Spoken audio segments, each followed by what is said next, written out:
ठीक है बेटा। तो हम पढ़ रहे हैं chapter 17 breathing and exchange of gases. Breathing and exchange of gases मतलब कि ब्रीथ करना, एयर को अंदर ले जाना जिसमें ऑक्सीजन होती है और फिर उसको एक्सचेंज करना CO2 के साथ। This is breathing and exchange of gases. ठीक है, सबसे पहले देखते हैं क्या क्या पढ़ना है। चैप्टर 17 है तो 17.1 है रेस्पिरेटरी ऑर्गन्स। अलग अलग एनिमल में क्या क्या रेस्पिरेटरी ऑर्गन्स होते हैं वो हम पढ़ेंगे। और एनिमल्स में रेस्पिरेटरी ऑर्गन उनके लेवल ऑफ ऑर्गेनाइजेशन और साथ ही साथ उनका जो हैबिटेट है उसके आधार पे होता है। जो जहाँ रहता है उसी हिसाब से उसमें जो है रेस्पिरेटरी ऑर्गन होते हैं, प्लस उसके लेवल ऑफ ऑर्गेनाइजेशन के हिसाब से भी रेस्पिरेटरी ऑर्गन होते हैं। दूसरा है मैकेनिज्म ऑफ ब्रीदिंग। ब्रीदिंग का मैकेनिज्म, कैसे हम ब्रीथ करते हैं। एक बार हमने ब्रीथ किया, अंदर एयर ली, तो अब क्या होगा, एक्सचेंज ऑफ गैसेस, गैसेस का एक्सचेंज होगा, वो पढ़ेंगे। एक्सचेंज के बाद ट्रांसपोर्ट ऑफ गैसेस, गैसेस का ट्रांसपोर्ट कैसे होता है वो देखा जाएगा।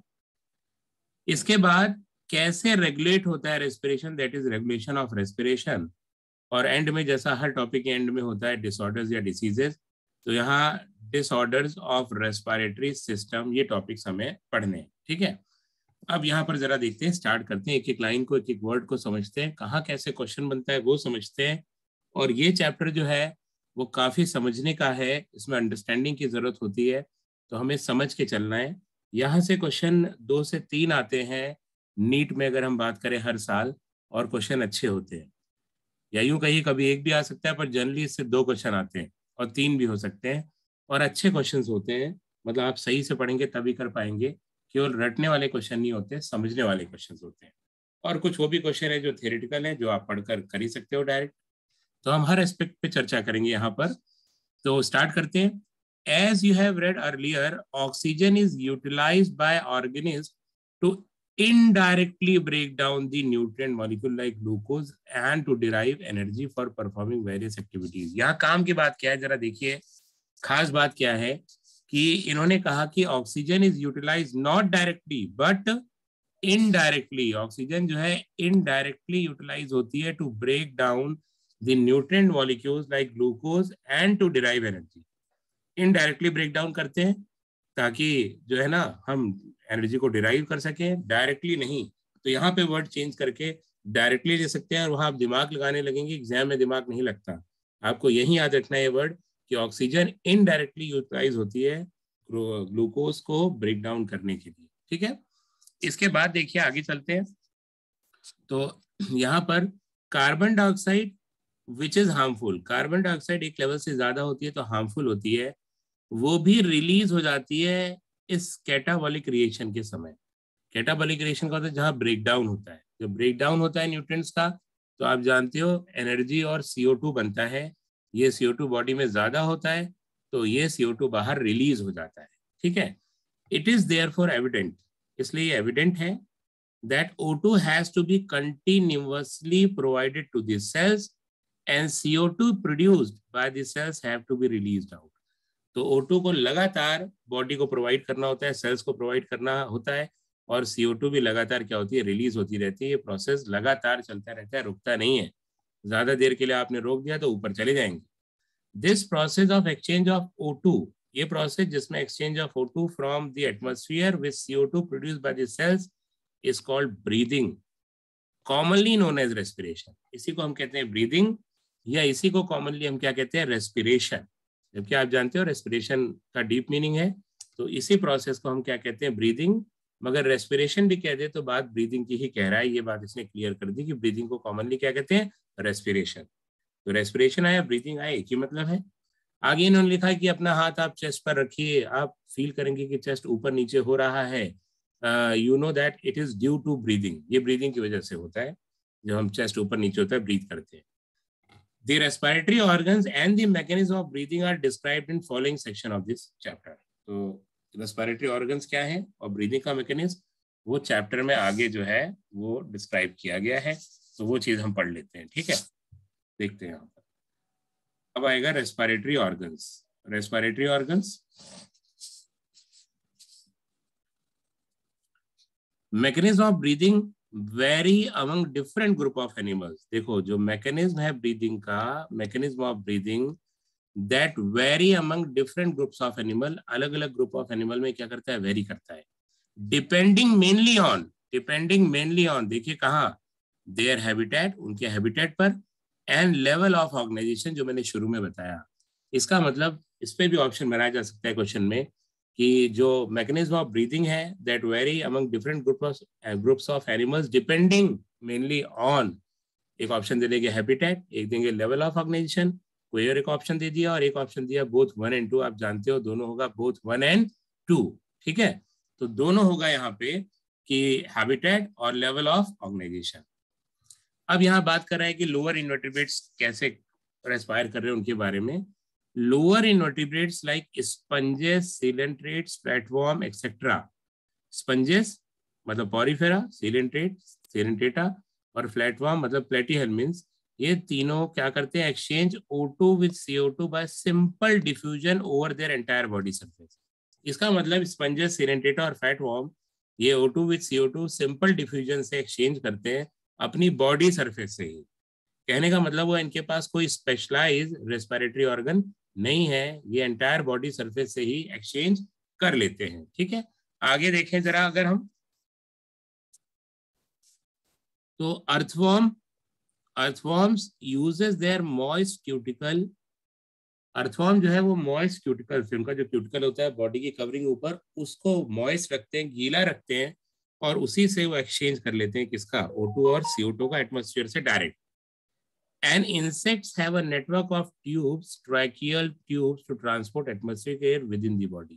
और इंसेक्ट्स के पास आप जानते हो ट्रैकियल ट्यूब होता है, जिससे वो ट्रांसपोर्ट करते हैं किसका, O2 और CO2 का। O2 अंदर ले आते हैं और CO2 बाहर ले जाते हैं। पूरा कई सारे ट्यूब्यूल्स का जाल बिछा होता है, और ये बाहर खुलते हैं स्पायरेकल से, जिससे एयर अंदर उन ट्यूब्यूल्स में जाती है, और वो ट्यूब पतली होती चली जाती है, और फाइनली सेल्स और टिश्यूज तक ऑक्सीजन डिलीवर कर देती है, और वहां से CO2 लेती है और बाहर स्पायरेकल से बाहर कर देती है। कॉन्ट्रैक्शन में CO2 बाहर जाती है और रिलैक्सेशन में O2 अंदर आती है। यही होता है इंसेक्ट्स में। और अगर आपको याद हो कि टर्गो स्टर्नल मसल होती है कॉकरोच में, टर्गम और स्टर्नम से जुड़ी हुई, वही कॉन्ट्रैक्शन और रिलैक्सेशन कराती है। वही बात यहाँ पे बता रहा है, वो हम कॉकरोच में भी पढ़ चुके हैं, ठीक है। इसके बाद ये क्या कह रहा है कि specialised vascularised, special vascularised structures like gill, ये वेस्कुलर स्ट्रक्चर होते हैं, इसका मतलब इनमें ब्लड वेसल की सप्लाई खूब आती है, ब्लड कैपिलरीज की। गिल्स, ये ज्यादातर एक्वेटिक ऑर्थोपोड्स, मोलस्का इस्तेमाल करते हैं, और आप जानते हो गिल्स का इस्तेमाल कौन करती है, फिशेस भी करती है। तो एक्वेटिक ऑर्थोपोड्स और मोलस्का जो पानी में रहते हैं, वो वेस्कुलराइज्ड स्ट्रक्चर कॉल्ड गिल्स, इनका यूज करते हैं, जिनमें ब्लड सप्लाई बहुत ज्यादा होती है। और इसी तरह से वेस्कुलराइज्ड बैग, वेस्कुलर का मतलब समझ गए होंगे आप कि ब्लड कैपिलरीज का जाल बिछा होता है, इसीलिए ब्लड कैपिलरीज आसानी से एक्सचेंज कर सकती है O2 और CO2। तो वेस्कुलराइज्ड बैग वो क्या है, lungs, they are used by terrestrial forms for exchange of gases. जो लैंड पे रहते हैं वो लंग का इस्तेमाल करते हैं, जो वेस्कुलराइज्ड बैग्स है, ठीक है।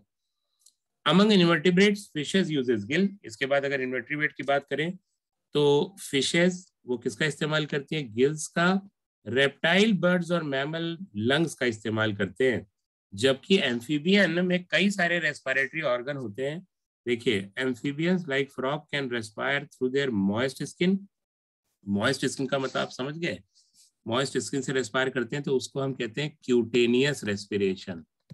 क्यूटेनियस, जब स्किन से रेस्पिरेशन तो क्या कहते हैं, क्यूटेनियस रेस्पिरेशन करता है।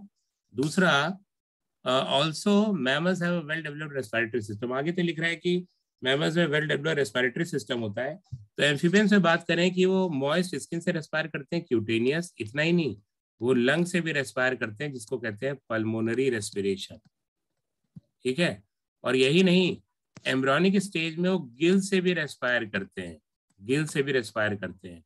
और एक और रेस्पिरेशन का मोड होता है बको फेरेंजियल कैविटी से, तो उसे कहते हैं बको फेरेंजियल, फेरेंजियल रेस्पिरेशन, रेस्पिरेशन उसे कहते हैं बको फेरेंजियल रेस्पिरेशन।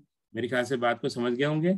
तो इसका मतलब एम्फीबियंस में जैसे कि फ्रॉग में क्यूटेनियस, पल्मोनरी, गिल्स और बको फेरेंजियल रेस्पिरेशन 4 तरह के होते हैं। फिर इसने लिखा कि mammals have a well developed respiratory system. सही बात है, मैमल्स में वेल डेवलप्ड रेस्पिरेटरी सिस्टम होता है। आगे बढ़ते हैं।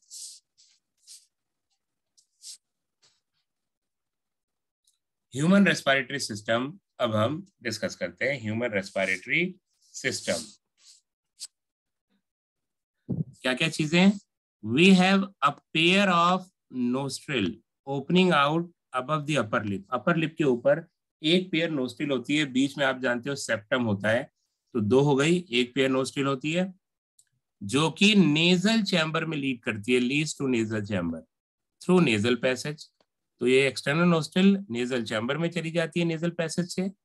फिर ये नेजल चैम्बर ओपन होता है नेजोफेरिंग्स में। किसमें? नेजोफेरिंग्स में। ये वो पोर्शन है फेरिंग्स का जो नोज से जुड़ा हुआ है, जो लिख भी रहा आगे, which is a portion of pharynx. Pharynx का ही पोर्शन है और नोज की तरफ जाता है। अगर माउथ की तरफ जाता है तो आप जानते हो ओरोफेरिंग्स, लैरिंग्स की तरफ जाता है तो लैरिंगोफेरिंग्स। तो उन सभी को मिला के फेरिंग्स बनता है। तो नाक की तरफ जो है वो क्या है? नेजोफेरिंग्स। अब फेरिंग्स के बारे में लिख रहा है कि the common passage for food and air. आप जानते हैं ये कॉमन पैसेज यहाँ एयर भी आता है, फूड भी आता है, अलग अलग टाइम पे आते हैं। नेजोफेरिंग्स जो है, nasopharynx opens through glottis into the larynx region into the trachea, glottis to the larynx region into the trachea। तो नेजोफेरिंग्स क्या है? वो ओपन होता है ग्लॉटिस के थ्रू, और वो ग्लॉटिस ओपन होकर लैरिंग्स से होता है कहाँ जाता है? ट्रैकिया में। तो ट्रैकिया को लीड करता है कौन? ग्लॉटिस, या उसकी ओपनिंग है समझ लीजिए। तो लैरिंगियल रीजन से होता हुआ किसमें खुल जाता है? ट्रैकिया में, वो है ग्लॉटिस। अब लैरिंग्स के बारे में बता रहा है कि लैरिंग्स क्या है, तो जरा देखिए। लैरिंग्स is a cartilaginous box which helps in sound production and hence called the sound box। लैरिंग्स cartilaginous box है जो साउंड प्रोडक्शन में हेल्प करता है, इसीलिए उसको हम क्या कहते हैं? साउंड बॉक्स भी कहते हैं। क्या कहते हैं? Sound box. और आप जानते हो लैरिंग्स में 9 कार्टिलेज होते हैं। लैरिंग्स में 9 कार्टिलेज, जिसमें से 3 पेयर्ड होते हैं, मतलब दो दो, इसका मतलब हो गया 6, और 3 होते हैं अनपेयर्ड। 3 अनपेयर्ड। मैंने आपको डायग्राम बना के बताया था, इसमें इंपॉर्टेंट जो होते हैं वो क्या होता है? Thyroid cartilage. दूसरा सबसे इंपॉर्टेंट होता है एपिग्लॉटिस। एपिग्लॉटिस लीफ लाइक, जो ग्लॉटिस को बंद कर देता है, ठीक है, ड्यूरिंग सॉलोइंग, जब खाना खा रहे होते हैं हम। इसके अलावा एक क्रिकॉइड भी होता है। ये तीनों अनपेयर्ड होते हैं, इसका डायग्राम बना के भी आपको मैंने बता रखा है। तो ये बात हो गई किसके बारे में? लैरिंग्स के बारे में, जिसमें 9 कार्टिलेज हैं। अब इसने लैरिंग्स की बात की तो हमें और बात करनी पड़ेगी कि एनसीईआरटी तो लाइन देता है पर उसको एलॉबरेट करना होता है, और वो भी एग्जाम में आ जाता है अक्सर। तो यहाँ पर जो लैरिंग्स है वो प्रोड्यूस करता है साउंड, क्योंकि उसमें क्या होता है? वोकल कॉर्ड होती है। उसमें होती है वोकल कॉर्ड, जिससे साउंड का प्रोडक्शन होता है। वोकल कॉर्ड आप जानते हो, वोकल कॉर्ड सेम लेंथ और थिकनेस की होती है बच्चों में, इसीलिए बच्चों की आवाज एक जैसे होती है, छोटे बच्चे की, लड़का हो चाहे लड़की हो। पर मेल्स में प्यूबर्टी के समय, मेल्स में प्यूबर्टी के समय due to effect of androgen, मतलब मेल हार्मोन की वजह से वोकल कॉर्ड जो होती है वो हो जाती है थिक, मोटी एंड लॉन्ग। इसीलिए उनकी पिच क्या हो जाती है? लो हो जाती है। और फीमेल की पिच वही बचपन वाली रहती है, जैसे बच्चों की पिच हाई होती है वैसे फीमेल की पिच भी क्या होती है? हाई, और क्लियर सुनाई देती है। तो ये बात हो गई लैरिंग्स और जो है उसके डिफरेंट कार्टिलेजेस की, प्लस जो है क्या क्या कैसे वोकल कॉर्ड से साउंड प्रोड्यूस करता है और क्या क्या डिफरेंस होते हैं मेल और फीमेल। अब आगे वही लिख रहा है, during swallowing glottis can be covered by thin elastic cartilaginous swap called epiglottis. अभी बताया आपको कि swallowing के समय एपीग्लॉटिस वो बंद कर देता है किसको? ग्लॉटिस को, जो ओपनिंग है ट्रैकिया की, ताकि फूड बिल्कुल भी विंड पाइप में ना जाए। और इसीलिए खाते समय में बोलना नहीं चाहिए, हंसना नहीं चाहिए, क्योंकि अगर एपीग्लॉटिस हिलने लगा तो थोड़ा बहुत खाना अंदर जा सकता है, जो बहुत ही पेनफुल हो सकता है और जान भी जा सकती है। आगे बता रहा है ट्रैकिया के बारे में। ट्रैकिया क्या है? Trachea is a straight tube extending up to the mid thoracic cavity। ये स्ट्रेट ट्यूब है जो मिड थोरेसिक कैविटी, मतलब थोरेसिक कैविटी के बीच तक पहुंचती है, और वहां जाकर वो डिवाइड हो जाती है at the level of 5th thoracic vertebra. ये भी इंपॉर्टेंट बात है, आसान सी बात है पर आसान बातें आती हैं, इनको याद रखना पड़ता है कि ट्रैकिया कहाँ डिवाइड हुआ। तो 5th थोरेसिक वर्टिब्रा के लेवल पे डिवाइड हुआ। Right and left primary bronchi में, राइट और लेफ्ट प्राइमरी ब्रोंकी में डिवाइड हो गया। और इसके बाद देखिए ये डिवाइड होता चला जाएगा किस तरह से, राइट और लेफ्ट प्राइमरी ब्रोंकी में डिवाइड हो गया। Each bronchi undergo repeated division, मतलब बार बार उसमें डिवीजन होता चला जाएगा to form the secondary and tertiary bronchi and bronchioles. ये सेकेंडरी बनाता है, फिर टर्शरी बनाता है, फिर और डिवाइड होता है, तो कई सारे ब्रोंक्यूल्स बनते हैं, ending up in a very thin terminal bronchioles, और एंड में बहुत पतले टर्मिनल ब्रोंक्यूल आ जाते हैं। वेरी थिन क्यों? बहुत पतला होता है, सिंपल स्क्वैश एपिथेलियम से बना हुआ होता है, और टर्मिनल ब्रोंक्यूल वो थोड़ा बहुत एक्सचेंज भी करता है गैसेस का, ठीक है, वहां से सच में एक्सचेंज असल में चालू हो जाता है।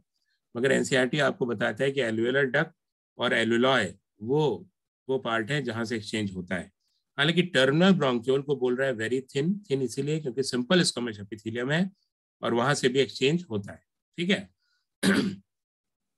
देखिए आगे क्या बता रहे हैं कि trachea, primary, secondary, tertiary bronchi और इनिशियल ब्रोंक्यूल, शुरुआत वाले bronchioles, they are supported by incomplete cartilaginous ring. आप जानते हो कि ये सब सपोर्ट होते हैं incomplete C shaped cartilaginous ring से। और ये रिंग कार्टिलेज की कहां तक गई? ये कार्टिलेज की रिंग कहां तक गई? इनिशियल ब्रोंक्यूल्स तक। उसके बाद भी कई ब्रोंक्यूल बनेंगे, वहां पर कार्टिलेज की रिंग नहीं है। ये रिंग छोटी होती चली जाती है अंदर जाते हुए, बाद में प्लेट लाइक हो जाती है, और उसके बाद डिसअपियर हो जाती है टर्मिनल ब्रोंक्यूल से। इनिशियल ब्रोंक्यूल तक ये रिंग्स चलती हैं पूरी की पूरी, ठीक है।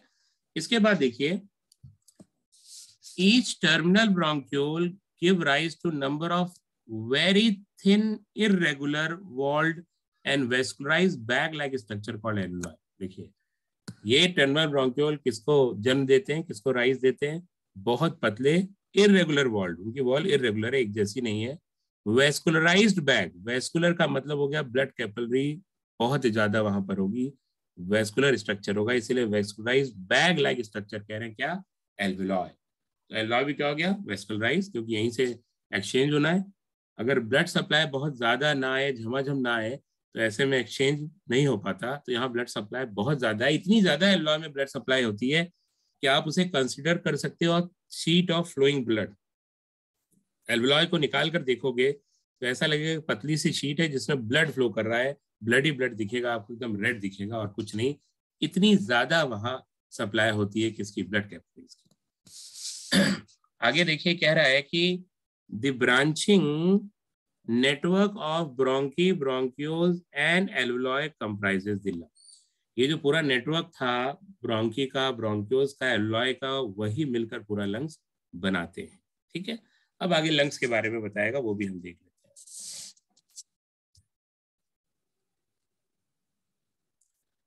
We have two lungs which are covered by double layered. We have two lungs which are covered by double layered, ठीक है। दो लेयर होती है लंग्स पे, और वो दो लेयर क्या क्या होती है अगर हम देखें तो, बाहर की जो होती है वो होती है पैराइटल, उसे कहते हैं पैराइटल प्लूरा, और अंदर की जो होती है उसे कहते हैं विसरल प्लूरा, ठीक है। बाहर पैराइटल प्लूरा और अंदर विसरल प्लूरा, तो डबल लेयर्ड स्ट्रक्चर है, डबल लेयर प्लूरा से कवर्ड है ये, बाहर पैराइटल अंदर प्लूरल, और इनके बीच में होता है प्लूरल फ्लूइड। प्लूरल फ्लूइड, कहीं भी फ्लूइड होता है तो क्या करता है? वो रिड्यूस करता है फ्रिक्शन को। Pleural fluid reduces friction on lungs surface, ये लंग की सरफेस पे फ्रिक्शन को रिड्यूस करता है ताकि इनमें रगड़ ना हो, वरना रगड़ने की वजह से हो सकता है लंग घिस जाए, पर ऐसा होता नहीं क्योंकि फ्लूइड होता है। नहीं तो पता चला ऐसा ना होता और डॉक्टर के पास जाएं कि सांस लेने में तकलीफ हो रही है, और डॉक्टर आपसे बताए कि बहुत ही बुरा हुआ, आपका लेफ्ट लंग तो आधा घिस चुका है, मगर ऐसा कुछ नहीं होता, क्योंकि यहाँ जो फ्लूइड है वो फ्रिक्शन को क्या करता है? रिड्यूस करता है। आगे लिख रहा है कि जो यहाँ पर आउटर प्लूरा है, outer pleura is in close contact with thoracic. Outer जो प्लूरा है वो क्लोज कॉन्टैक्ट में होती है किससे? थोरेसिक कैविटी से। The outer pleura is close contact with thoracic lining, whereas the inner pleura membrane is contact with the lungs. मतलब बाहर वाली जो है वो कॉन्टैक्ट में है किसके? जरा देख लीजिए, कॉन्टैक्ट में है, हम मार्क भी कर देते हैं इसको। The outer pleural membrane is close contact with the thoracic, ठीक है। Lining whereas inner pleural membrane is in close contact with the lung surface, और अंदर वाली लंग के साथ क्लोज कांटेक्ट में होती है, उससे चिपकी हुई होती है। ठीक है, इसे हम फिर से पढ़ेंगे। पहले हम एक बार डायग्राम को भी देख लें। यहाँ जो डायग्राम बना हुआ है वो देख लेते हैं, उसको एनालाइज कर लेते हैं। ठीक है, ये डायग्राम है ह्यूमन रेस्पिरेटरी सिस्टम का। देखिए यहाँ पर ये रहा एपिग्लॉटिस, ये वो स्ट्रक्चर है जो ग्लॉटिस को बंद कर देता है स्वेलिंग के समय। ये लैरिंग्स जिसके अंदर वोकल कॉर्ड होती है। क्या होती है? Vocal cord.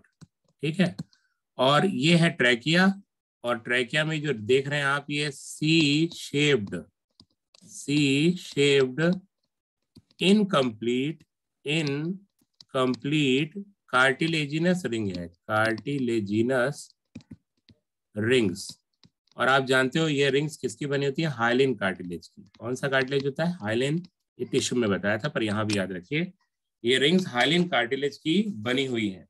इसके बाद देखिए यहाँ पर आकर ये डिवाइड हो जा रहा है प्राइमरी ब्रोंकाई में, लेफ्ट और राइट में। इसका मतलब ये फिफ्थ थोरैसिक वर्टिब्रा है इस जगह पे, at the level of fifth thoracic vertebra. इसके पीछे फिफ्थ थोरैसिक वर्टिब्रा होगा, वहां पे प्राइमरी राइट और लेफ्ट ब्रोंकाई में डिवाइड हो गया, जिसको इन्होंने ब्रोंकस वर्ड दिया है। ठीक है, यहाँ ये हार्ट दिख रहा है हमको, ये प्लूरल मेम्ब्रेन है, बाहर अंदर की बता दिया आपको। एल्वियोलाई, ये प्लूरल फ्लूइड जो रेजिस्ट करता है किसको? फ्रिक्शन को। रेजिस्ट फ्रिक्शन, अभी बताया, फ्रिक्शन को रेजिस्ट करता है। ठीक है,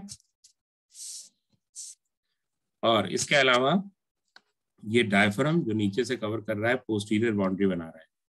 हार्ट जो है वो कार्डियक नॉच में सिचुएटेड है। ये जो पोर्शन आप देख रहे हैं इसे कहते हैं कार्डियक नॉच, कार्डियक नॉच इसके अंदर। ठीक है, अच्छा तो इसे क्लियर करते हैं, आगे थ्योरी को देखते हैं हम।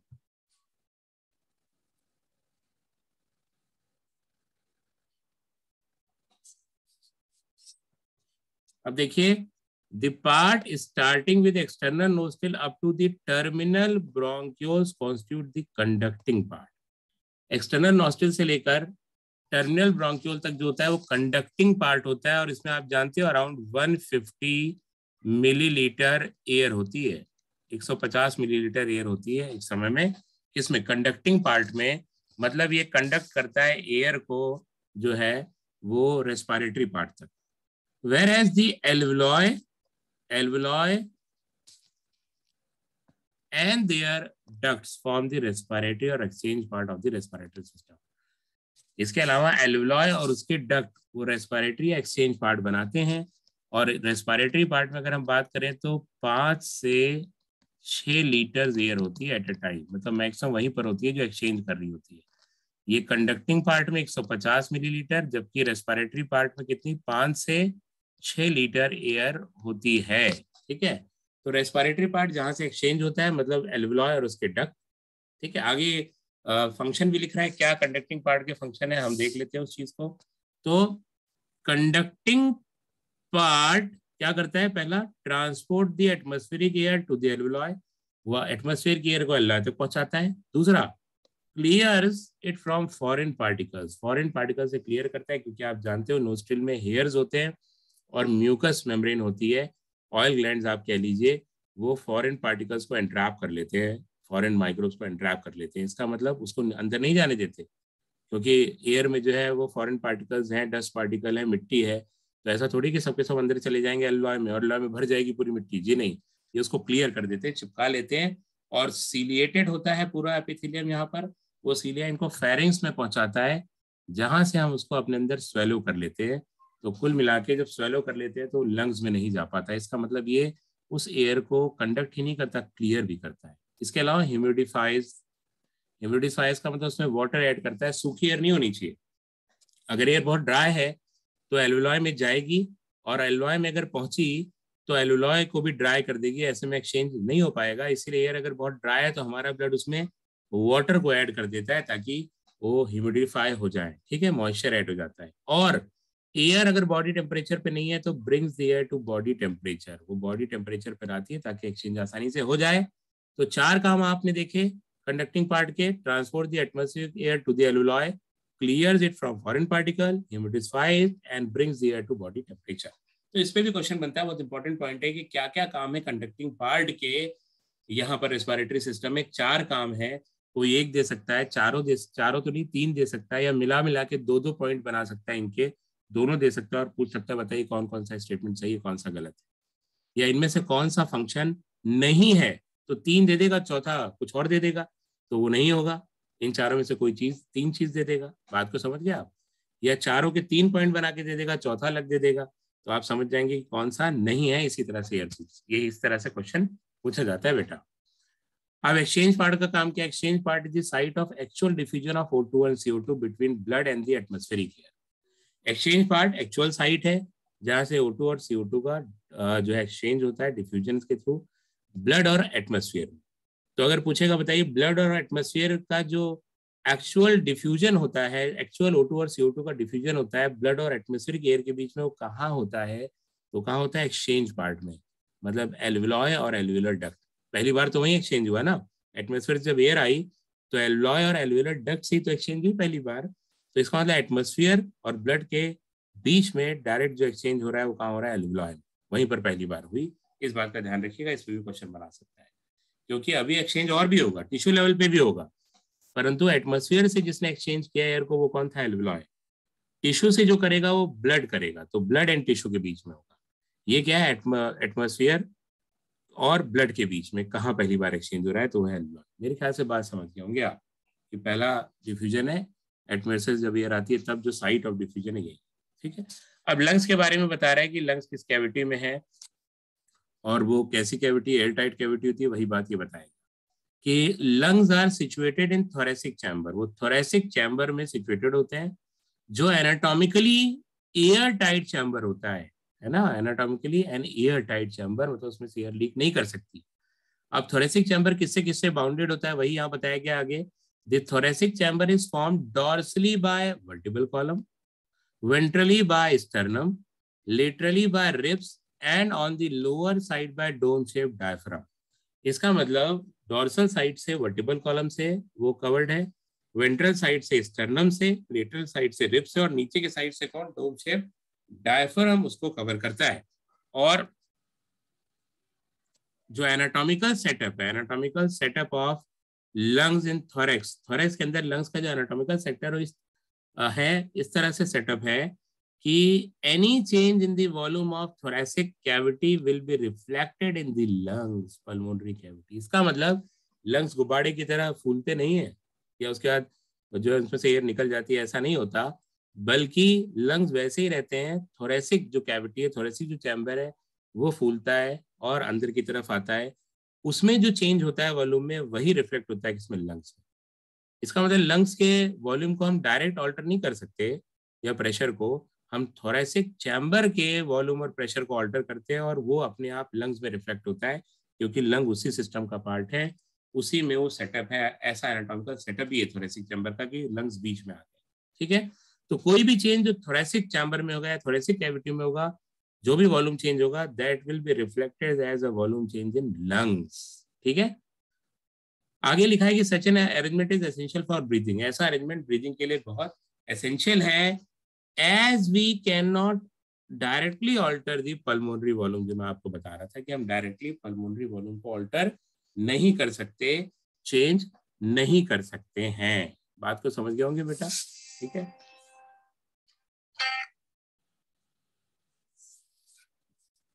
तो इसके बाद देखिए ये बता रहा है कि respiration involves the following step. क्या क्या स्टेप रेस्पिरेशन में होते हैं, इन स्टेप्स की यहाँ पर बात हो रही है। ठीक है।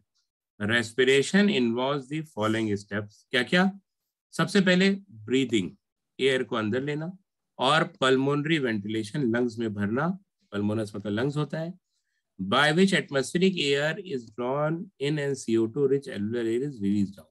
ब्रीदिंग में हम एटमॉस्फेरिक एयर को अंदर लेते हैं जो O2 रिच होती है, और CO2 रिच एयर को बाहर निकाल देते हैं क्योंकि हमें O2 चाहिए होती है। फिर सेकंड में क्या होगा? Diffusion of gases across alveolar membrane. Gases का डिफ्यूजन होगा एल्वियोलाई की मेम्ब्रेन के अराउंड। O2 जो है ब्लड में चला जाएगा एल्वियोलाई की मेम्ब्रेन से, और CO2 एल्वियोलाई के अंदर आ जाएगा ताकि वो बाहर जा सके। एक बार ब्लड में पहुंच गया तो ब्लड उसको ट्रांसपोर्ट करेगा, transport of gases by blood. और जब वो टिश्यूज के पास पहुंचेगा तो diffusion of O2 and CO2 between blood and tissues. अब यहाँ पर भी डिफ्यूजन हुआ दूसरा, पहला तो एलॉय से हुआ, एटमॉस्फेयर एलॉय के बीच में, और अब ब्लड और टिश्यूज में डिफ्यूजन होगा। ब्लड O2 देगा टिश्यूज को और CO2 ब्लड के अंदर आ जाएगा। उसके बाद क्या करेगा, utilisation of O2 by cells for catabolic reaction and resultant release of CO2, जिसे कहते हैं सेलुलर रेस्पिरेशन, जो आपके रेस्पिरेशन चैप्टर में पढ़ा था आपने। तो सेल्स क्या करेंगी, यूटिलाइज करेंगी इस चीज को, ठीक है, और कैटाबॉलिक रिएक्शन के लिए तोड़ेंगी और एनर्जी गेन करेंगी। ठीक है बेटा जी, समझ गए होंगे।